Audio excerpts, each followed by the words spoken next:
Adventures of Huckleberry Finn, Tom Sawyer's Comrade. Chapter 15. We judged that 3 nights more would fetch us to Cairo, at the bottom of Illinois, where the Ohio River comes in, and that was what we was after. We would sell the raft and get on a steamboat and go way up the Ohio amongst the free states, and then be out of trouble. Well, the second night a fog begun to come on, and we made for a towhead to tie to, for it wouldn't do to try to run in a fog, but when I paddled ahead in the canoe, with the line to make fast, there warn't anything but little saplings to tie to. I passed the line around one of them right on the edge of the cut bank, but there was a stiff current, and the raft come booming down so lively she tore it out by the roots and away she went. I see the fog closing down, and it made me so sick and scared I couldn't budge for most a half a minute it seemed to me, and then there warn't no raft in sight, you couldn't see 20 yards. I jumped into the canoe and run back to the stern, and grabbed the paddle and set her back a stroke. But she didn't come. I was in such a hurry I hadn't untied her.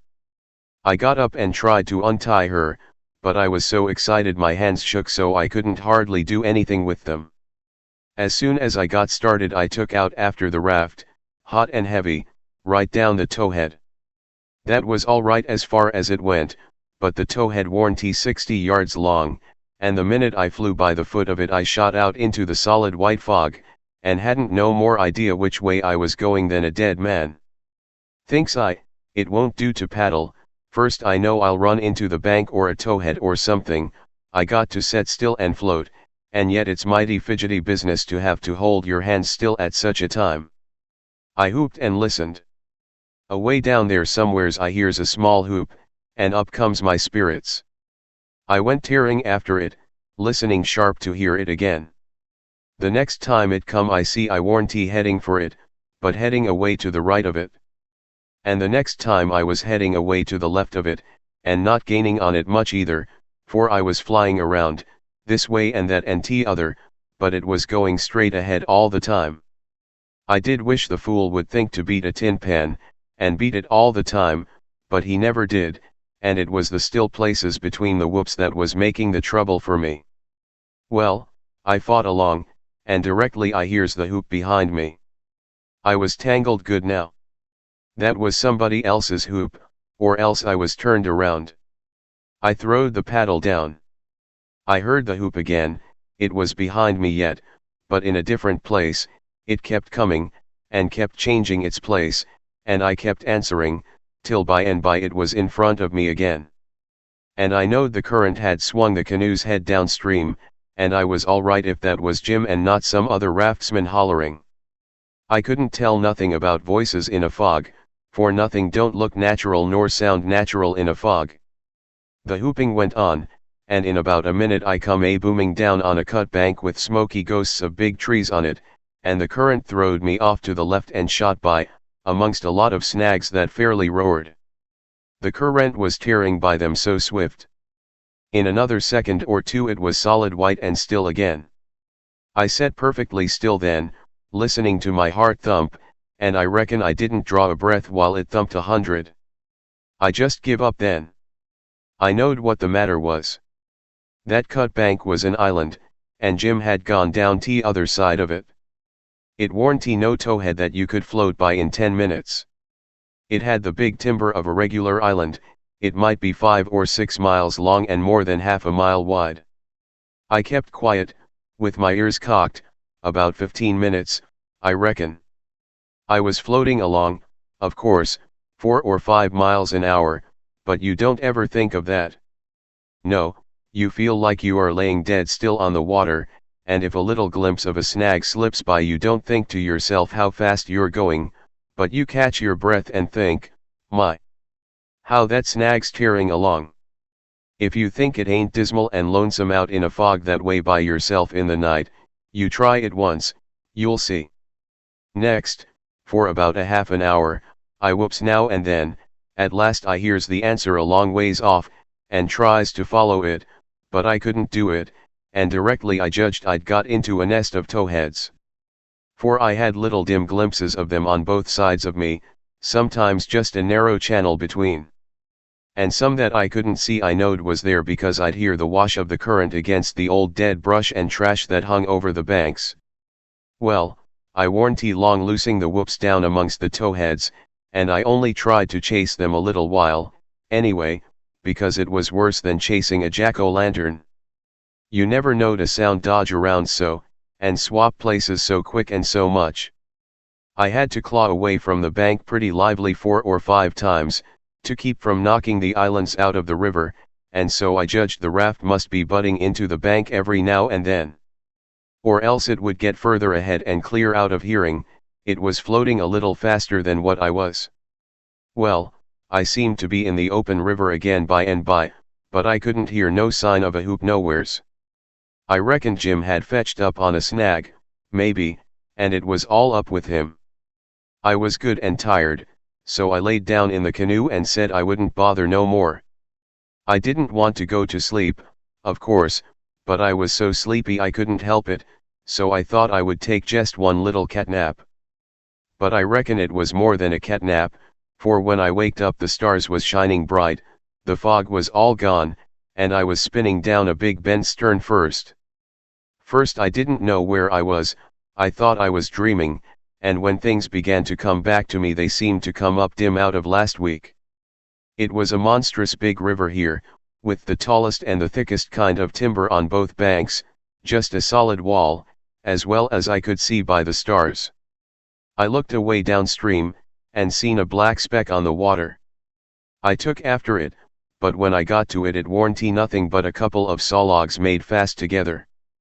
Then I see another speck, and chased that, then another, and this time I was right. It was the raft. When I got to it Jim was sitting there with his head down between his knees, asleep, with his right arm hanging over the steering oar. The other oar was smashed off, and the raft was littered up with leaves and branches and dirt. So she'd had a rough time. I made fast and laid down under Jim's nose on the raft, and began to gap, and stretch my fists out against Jim, and says, "Hello, Jim, have I been asleep? Why didn't you stir me up? Goodness gracious, is dat you, Huck? And you and dead, you and drownded, you's back agin? It's too good for true, honey, it's too good for true. Lemme look at you chilly, lemme feel o' you. No, you and dead. You's back agin, live and sown, jis de same ol' Huck, de same ol' Huck, thanks to goodness. What's the matter with you, Jim? You been drinking? Drinkin'? Has I been drinkin'? Has I had a chance to be drinkin'? Well, then, what makes you talk so wild? How does I talk wild? How? Why, Hinty, you been talking about my coming back, and all that stuff, as if I'd been gone away. Huck Finn, you look me in de eye, look me in de eye. Hinty, you been gone away? Gone away? Why, what in the nation do you mean? I hinty been gone anywheres. Where would I go to? Well, looky here, boss, dey's somethin' wrong, dey is. Is I me, or who is I? Is I here, or wha is I? Now that's what I wants to know. Well, I think you're here, plain enough, but I think you're a tangle-headed old fool, Jim. I is I? Well, you answer me dis, didn't you tote out de line in de canoe fur to make fos to de towhead? No, I didn't. What towhead? I hinty see no towhead. You hinty seen no towhead?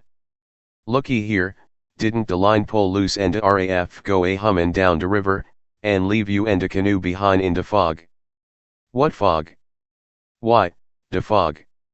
De fog that's been around all night. And didn't you hoop, and didn't I hoop, tell we got mix up in de islands and one on us got los and t'other one was G's as good as los, case he didn't know wha he was. And didn't I bust up agin a lot dem islands and have a terrible time and mos get drowned? Now and dat so, boss, ain't it so? You answer me dat. Well, this is too many for me, Jim. I hinty seen no fog, nor no islands, nor no troubles, nor nothing. I been setting here talking with you all night till you went to sleep about 10 minutes ago, and I reckon I done the same. You couldn't a got drunk in that time, so of course you been dreaming. Dad fetch it, how is I gwine to dream all dat in 10 minutes? Well, hang it all, you did dream it, because there didn't any of it happen. But, Huck, it's all geez as plain to me as. It don't make no difference how plain it is, there ain't nothing in it. I know, because I been here all the time. Jim didn't say nothing for about 5 minutes, but sat there studying over it. Then he says, well, den, I reckon I did dream it, Huck, but dog my cats if it ain't the powerfulest dream I ever see. And I hain't ever had no dream bfo that's tired me like this one. Oh, well, that's alright, because a dream does tire a body like everything sometimes. But this one was a staving dream, tell me all about it, Jim. So Jim went to work and told me the whole thing right through, just as it happened, only he painted it up considerable. Then he said he must start in and interpret it, because it was sent for a warning. He said the first towhead stood for a man that would try to do us some good, but the current was another man that would get us away from him. The whoops was warnings that would come to us every now and then, and if we didn't try hard to make out to understand them they'd just take us into bad luck, 'stead of keeping us out of it. The lot of towheads was troubles we was going to get into with quarrelsome people and all kinds of mean folks, but if we minded our business and didn't talk back and aggravate them, we would pull through and get out of the fog and into the big clear river, which was the Free States, and wouldn't have no more trouble. It had clouded up pretty dark just after I got onto the raft, but it was clearing up again now. Oh, well, that's all interpreted well enough as far as it goes, Jim, I says, but what does these things stand for? It was the leaves and rubbish on the raft and the smashed oar. You could see them first rate now. Jim looked at the trash, and then looked at me, and back at the trash again. He had got the dream fixed so strong in his head that he couldn't seem to shake it loose and get the facts back into its place again right away. But when he did get the thing straightened around he looked at me steady without ever smiling, and says, what do they stand for? I gwine to tell you. When I got all wore out wid work, and wid de callan for you, and went to sleep, my heart was mos broke becase you was los, and I didn't care no mo what become army and the RAF. And when I wake up and find you back agin, all safe and sown, de tears come, and I coulda got down on my knees and kiss yo foot, I's so thankful. And all you was thinkin' bout was how you could make a fool of old Jim wid a lie.